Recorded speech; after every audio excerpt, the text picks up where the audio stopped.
what happened that kind of shot you into the stratosphere in videography or cinematography? DK came into the facility one day and I just totally kept it normal and I shook his hand. But, in the back of my head, I'm like, oh, damn, that's DK.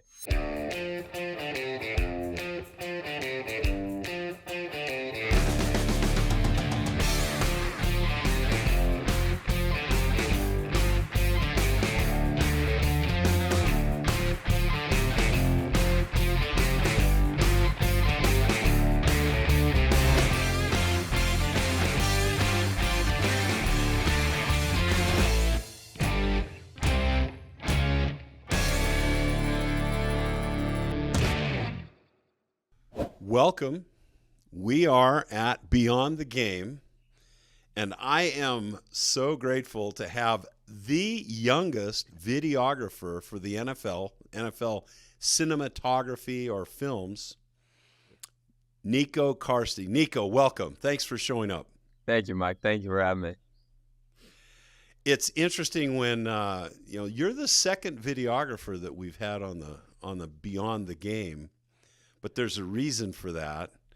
Tell me what you think about what you're doing now regarding cinematography, videography, and what you're doing in the film industry or for NFL.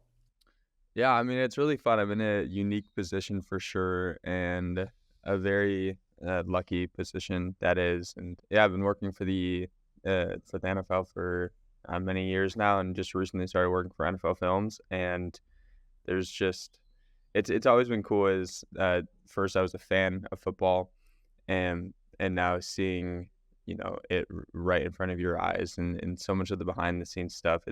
It's a really special position, and I take it with great honor. So it's great. I love that. Thank you. It's interesting. I got my master's degree in accounting. Okay. And people who knew me wondered, what the heck are you doing going into accounting, right? And it was weird because accounting is the language of business. I loved learning the language of business, but as an athlete, I loved being on the field. I loved making the action, not recording it. So what's the difference for you? I want to go there a little bit deeper. How do you feel about recording the action relative to being the action? Here we're making you the action, but I know what your specialty is recording it. Yeah, okay. So I guess it all started, well, I always wanted to play football, because I always wanted to be on the field, and I always loved sports and everything. And my mom was like, no, you can't play football. There's too many concussions and whatnot. So I kind of pivoted to soccer and still got concussions there. But, those headers are bad, right? Yeah, that's how they happen. But, football is another story. But anyways, so yeah, that kind of paved the road for filming football, which, naturally always has the most engagement and viewers and fans and whatnot. So the videos always blew up with just recording football the most. But I guess something else kind of funny is that everyone always, asks how the game was, like after any given game. And it's like, oh, I have no idea. Like I'm just looking at it through a little hole in my eye and I'm tracking a little football. You definitely see much less than you would see on TV or, obviously in person, because you're just watching wherever the little ball goes, and that's about all you can, focus on. And generally these big men carrying that little ball, right? Yeah, exactly. Yeah. And the idea is I want to go there. I want to go there because I studied a little bit. I saw some videos of you or that you prepared. And it's interesting because my podcast wouldn't be happening without my videographer, my editor, Eli, the guy who carries us with all this digital stuff that's so interesting to me, but not easy for me. And it's easier for you guys. One of the videos I saw you talking about your high school. What high school did you go to? East Lake High School. And that's outside of? Sammamish, Washington, about 30 minutes outside of Seattle. Okay. Yeah.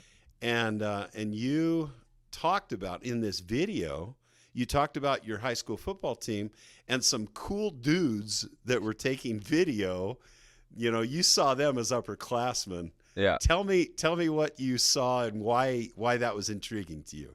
Yeah, so I was just saying this. It was back in, I want to say, about 7th or 8th grade, and that's when Eli and Ben were making all these videos for Eastlake, and I'm at the local middle school at the time, and all their videos they were posting, before Friday night football games or after Friday night football games, and just the whole community loved them, and everyone was like, "Oh, Ben and Eli are posting a video or something," and um, they really created a fun environment for the football team, and they kind of worked hand in hand. And with the football coach was also the leadership teacher for the school, and so his presence was pretty profound throughout the community, and it was just super cool. Always watching Ben and Eli kind of do their thing, and I also had a passion for cameras and photography and football and cinematography at the time, so it was kind of perfect to see two guys that were great buddies, and they were just paving the way. You know, it's funny. I don't know why I'm going to tell this story, but I have a granddaughter, and she too is a Gen Z. This was probably 8 years ago, and I grew up with reading the newspaper. You know, if I made some touchdown, I grew up in Sacramento or Rancho Cordova, California, and if I made the Sacramento Bee, I was pretty proud, happy, excited. You know, that was the big deal. And even until like 8 or 10 years ago, I was still getting two newspapers on my driveway: the Wall Street Journal and the local newspaper. And that's how we read about our team back a million years ago. You know, but you guys with social media, with the videos, the photography, and how you're able to edit, I think you guys are the ones that are making our news now. Yeah, I mean, this is just saying on Instagram Reels and TikToks, it's a totally different game now, and there's just a totally different way of with short form content of expanding your reach, and I mean, it has its pros and cons, but I mean, certainly anything can go viral and anything can really blow up. Well, I mean, things have changed with social media because it used to be if you didn't write it down, if you don't write it down, it didn't happen, or if you don't write it down, it won't happen. You know, meaning write things down. Now, with what you guys do, if there's not a picture or a video, it didn't happen. Hey, that keeps Eli and I in business, so it's all right. Well, and I'm serious. Think about what you did for Eastlake High School.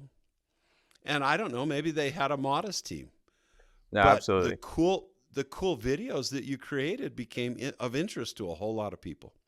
No, they certainly did, and it's fun because it's a whole tradition now at Eastlake, the whole video thing. But I mean, it's pretty sentimental watching the old videos. Like I can't even bring myself to watch some of my work from junior or sophomore year because I mean, really, I look back on my high school time with such fond memories. And when you're really doing so much work for this school, I mean, I can tell you the amount of hours and long nights that we put in just for making videos that we weren't getting paid for them or anything. And we always wish we could get class credit or something. But I mean, we really had such a good time in high school. And I tell everyone high school is just incredible. And um, it's something that the whole community can look back on forever. And I think that's really special because there's a lot of just super good memories in there. And, you watch some of the old videos and you're like, wow, I hadn't thought about that person in forever, but just the smiles. And yeah, it felt super genuine and it was a great time. And trust me, when you get to be my age, those feelings of nostalgia are even greater. Absolutely. Absolutely. Yeah. Those, and for me, it's mostly just pictures or old newspaper articles where we can talk about with our friends on Facebook or wherever. What happened that kind of shot you into the stratosphere in videography or cinematography? Yeah. So COVID-19 lockdowns, and they affected us all I mean, differently. for But most people, it kind of hurt our jobs. yeah, It slowed us exactly. down. For Li- you, it pushed you forward. So I'm sorry, I interrupted. No, no, no. All good. So yeah, I don't quite remember the circumstances of what the NFL offseason looked like, but I know that a lot of the players couldn't be in their facility because of, you know, the practices were delayed, and I think training camp was a little bit delayed. And So how do you get in an NFL facility as, a high school kid? well, so that's the thing. I wasn't in the NFL facility. Like, I wasn't in the actual Seahawks facility, but their OTAs and mandatory minicamp, I believe, kind of all got pushed back or wasn't required or anything that year because slow the spread. And so they were looking for third-party trainers more than they usually were at that time of the year. And there was one kind of trainer I was working with at the time, and then DK came into the facility one day, and I just totally kept it normal, and I shook his hand, but in the back of my head I'm like, oh damn, that's DK. But I kept it. Can I interrupt you? Yeah. Hold that thought right there, because some of our audience doesn't know DK Metcalf. Sure. I apologize. No, but sure. this guy is 6'4", 235 pounds. He played at Ole Miss, and he's been a Pro Bowler in the NFL for 2 years, right? Yeah. He is an all-everything wide receiver. Yeah. So there was a workout that we both ran into each other at, and kept it professional, and I shook his hand, and then I shot some content for him, some photo and video. And did he know you were, or you were just doing it on your? No, I was just doing it, but like keeping my distance, only grab a couple, because you don't want to be in their face when someone's working out, right? That would just be weird. And so I sent him, just DM'd him the photos on Instagram afterwards, and but in the back of my head, I'm like, there's no way he sees these, right? Because obviously, if you have 1 million followers on Instagram, you're definitely not gonna have, or you're gonna have a lot of DMs. So anyways, I direct messaged him the photos, and he was like, oh, these are super cool, these are sweet and stuff. And it's like, yeah, I have a few more. And we kind of conversed back and forth a little bit, and then says, I have another workout the next day or something, you want to come out for that? And obviously I'm like, yeah, of course. And then over the course, that cycle kind of kept happening over the next couple weeks, and I ended up making a video for him. And then I made this video and a couple more throughout that COVID summer. And then after the season, well, I guess I can get into all that. But yeah, so just kept on making more videos for him through the summer. And he appreciated it. Yeah, absolutely. He loved it. And yeah. And I even heard you talking about his preparations for the Olympics. Now, tell me, what was he going to do in the Olympics? Do you remember? Yeah, so he was looking at potentially doing the 100 meters for the U.S. Olympic team, and so he had a little bit of an off season where he was, just focusing on a lot of speed work and track work, because I know obviously 6'4", 235. Most of you are saying get out of here, but yeah, I've raced him before, and his acceleration off the line is you have to see it for yourself. It's pretty crazy how in 2 steps he's 5 ahead of you. So to me, DK Metcalf would have looked like a bigger Usain Bolt, right? This is a good analogy. Yeah, this is true. Wow. Yeah. Wow. So where did he go with that? Was he getting his times down? World-class speed is even different than the NFL.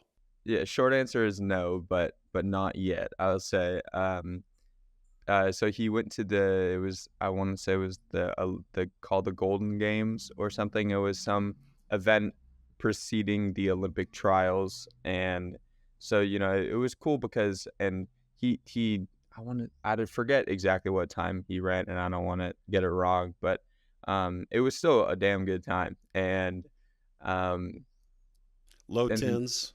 Yeah, exactly. Yeah, so he was racing against real Olympic athletes, people who had actually gone to the Olympics. So to even be on the track there means you are elite speed. Elite speed. Yeah. And so he had only been practicing it for a couple months, and so there's a lot of potential in the future there, and he hasn't shut that out. But yeah, I don't want to speak for him. And so yeah, he got some great speed work, and that was kind of something a couple off seasons ago. And yeah, the Olympics are here in whatever year, 2028 or something. So we'll see. I don't know. Who knows? That would be amazing. Right. I believe it or not, I was a sprinter back in high school, and I was almost 6'4". Back then in high school, it was more like 205, and I ended up being what back then was the 440, but a 400-meter runner was more my distance. But my hat's off to a DK Metcalf at that size. To have that kind of power and speed is unbelievable. Yeah. Yeah, I really do think he's the fastest guy in the NFL. And That's like I'm not cool. even just saying that as a bias. I mean, he really is. It's pretty crazy. Was he ever a running back? Did he choose to be a receiver to make his career longer? Uh no, so to my knowledge, he was definitely not a running back. I mean, that'd be a pretty big running back, all things considered. But his dad was a offensive lineman for Ole Miss, and then played for the Bears in the league for over a decade. So he grew up working out right away from a super young age and playing football from the womb. So yeah, he I think he was always a receiver though. Yeah, he had always planned on in that. So tell me about your relationship with DK Metcalf and how you became his personal videographer. Yeah, it's super good. I mean, he's like an older brother to me. We so anyways, I kept on doing some work for him, as I mentioned throughout that summer and then into the next season. I didn't film any games at that point for the NFL or anyone. But after the season, I made some videos for him, just content that like the Seahawks shot, and then it was at that point where he was like, okay, like I like this Niko guy, and he invited me to come live out with him in Arizona because our schools were still shut down, so I wasn't going to school or anything, and so anyways, I moved to Arizona with him for a little bit and stayed at his place, and Now, I'm a parent and a grandparent. I don't know if I'm going to let you do that. exactly. That's the key part of the story I'm missing out is that my mom was absolutely not. She was not happy about it because she's like, there's this random guy who wants you to come live with him, and like I don't know, I have questions about that. But so DK, he jumped on the phone with my parents and kind of convinced them, but my parents really really like him, and they thought he was the nicest guy, and he has a bunch of younger siblings, so he's the oldest of seven or of six, so he has that kind of role model figure already, and he takes care of his younger siblings. So my parents love that, and we got super close, obviously, from staying together and doing everything. So yeah, I mean, we always give each other a hard time, and we have a super funny relationship, and um yeah, I have a great time when I'm out there with him, and it's very fun. So it sounds like he's more of an older brother, Yeah. and it almost sounds like he's part of your family too. Yeah. There's a good story where it was my mom's birthday, and she came out to Arizona to visit us. And anyways, so DK was gonna take my mom out to dinner, and my mom is staying at the Holiday Inn, right? And then DK comes up in his Lamborghini to pick my mom up to take her out to dinner, and it's just funny, just juxtaposition.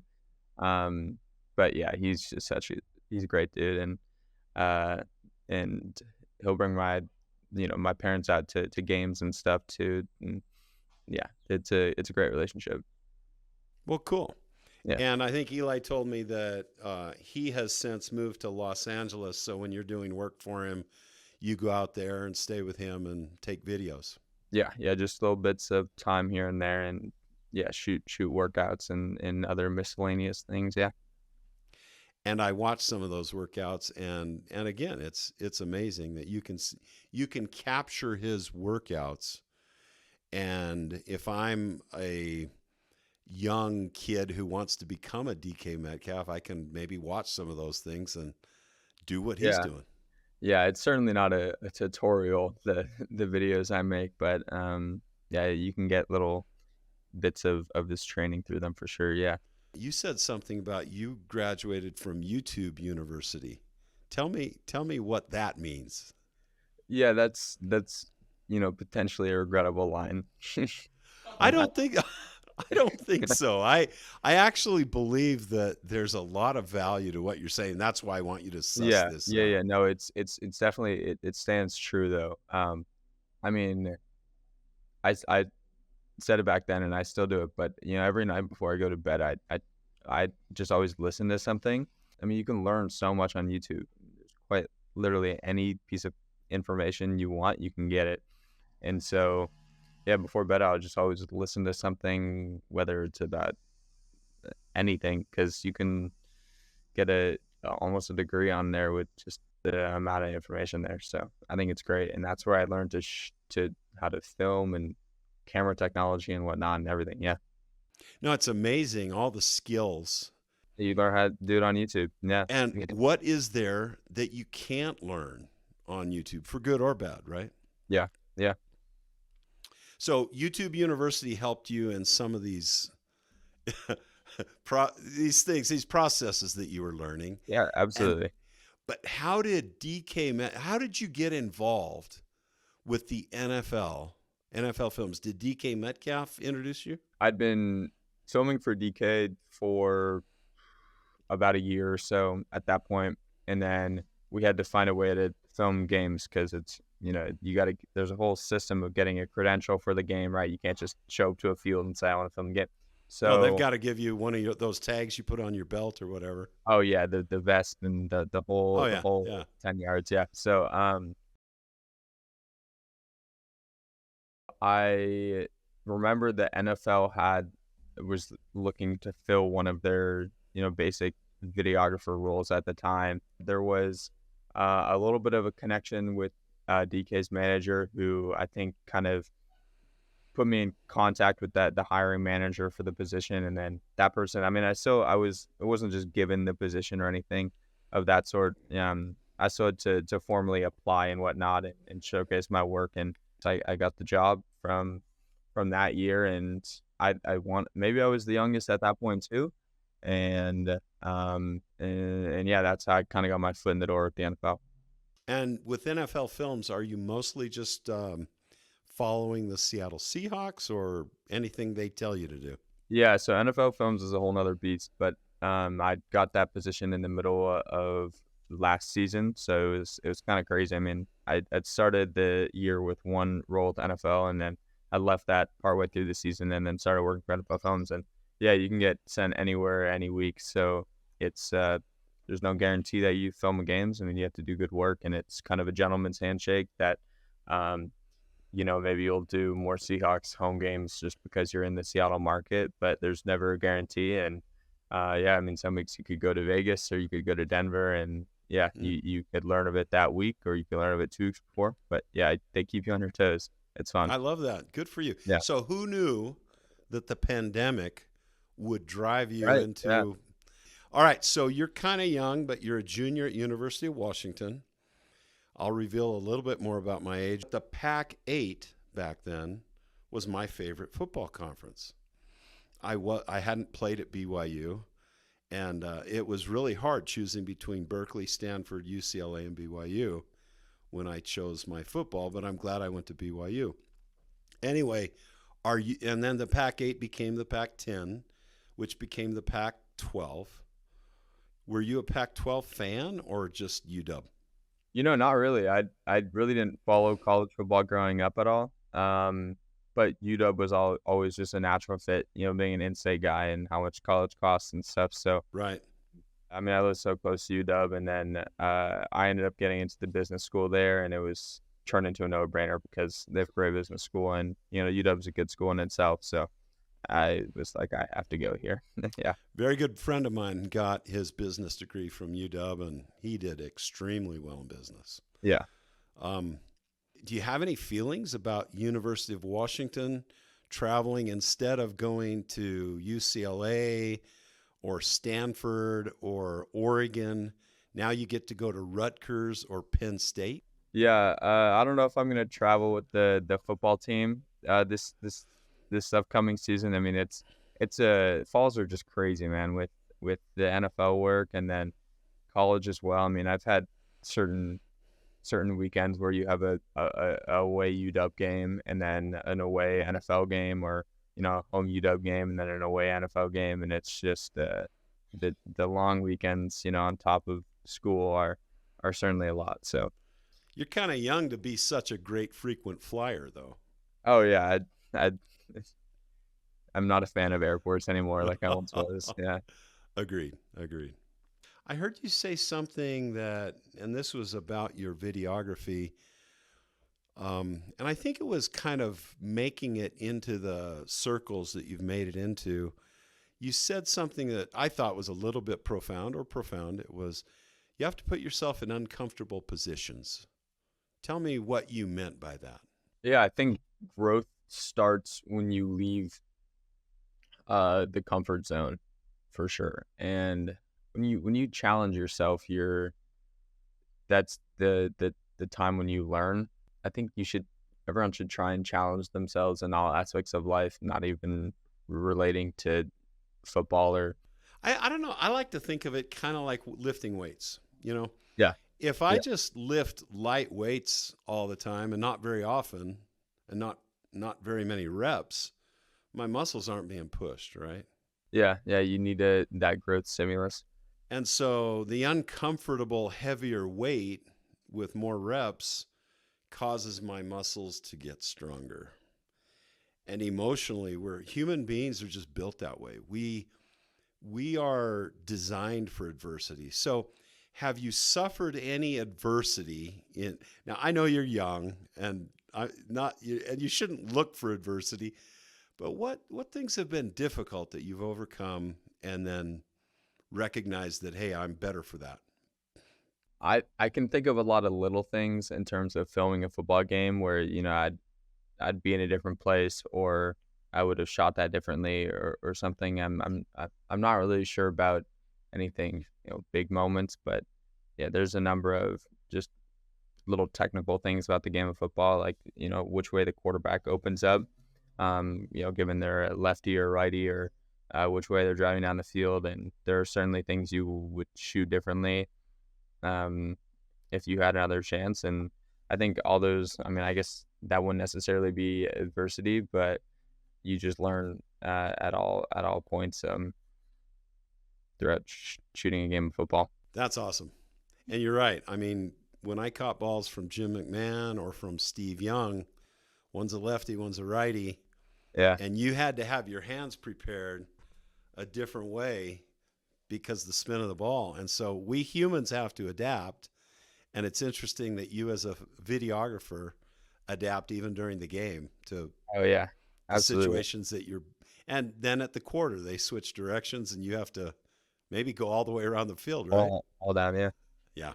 Yeah. Well, Niko, you've been fascinating to talk to. Do you have anything more for our Beyond the Game? Any story or final thoughts for us as we finish this up?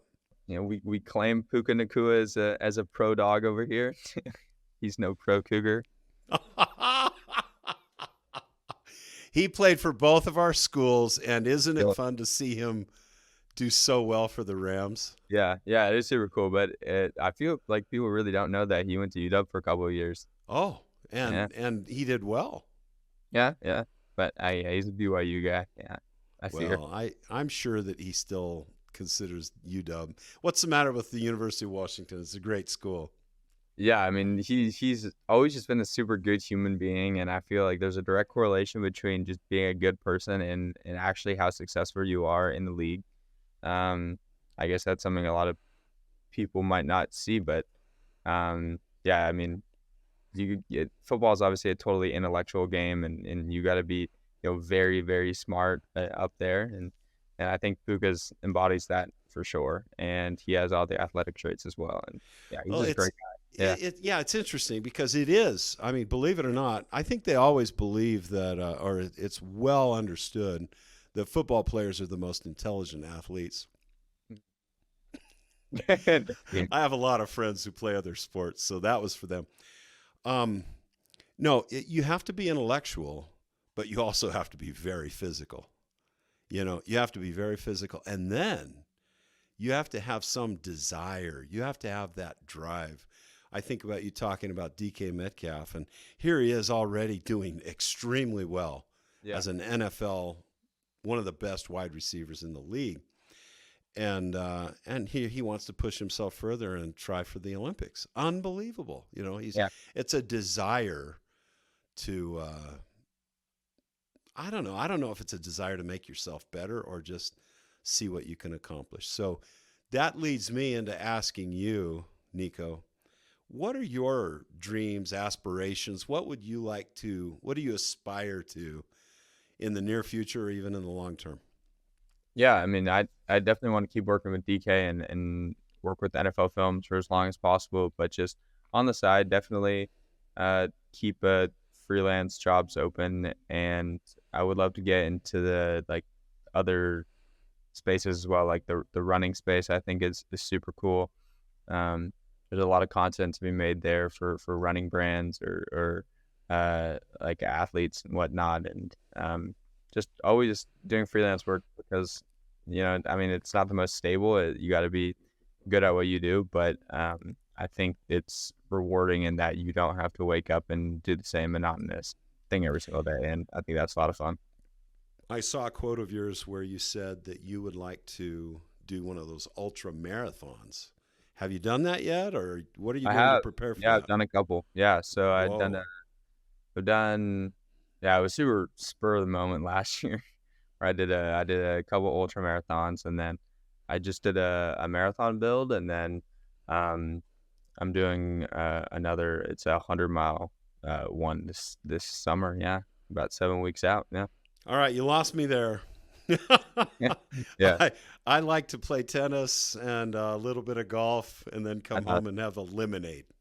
there we go. Yeah, But good for you. Those are some nice aspirational goals for your physical growth and yeah, strength. And yeah. what do you want to do in your career? I think I could get so much better at what I do. I feel that I've only just broken the surface of just in terms of um the the the the content that I've put out or deliverables that I've given. I feel that with maybe even more of a team, I'm turning less from or turning more into a group. When you have other, producers and colorists and VFX people and lighting and grip, and there's all sorts of things that you can do to increase your production to take it to the next level. And I really want to get into that space. Niko, and you're running. Thank you for at such a young age accomplishing so much. Keep it up. Don't Yeah, lose that intensity. thank you for having me on, Mike. Oh, it's a pleasure. Yeah, it was Niko good. Carste, youngest videographer and young man who's accomplishing very much in the world. Thank you for being on with us.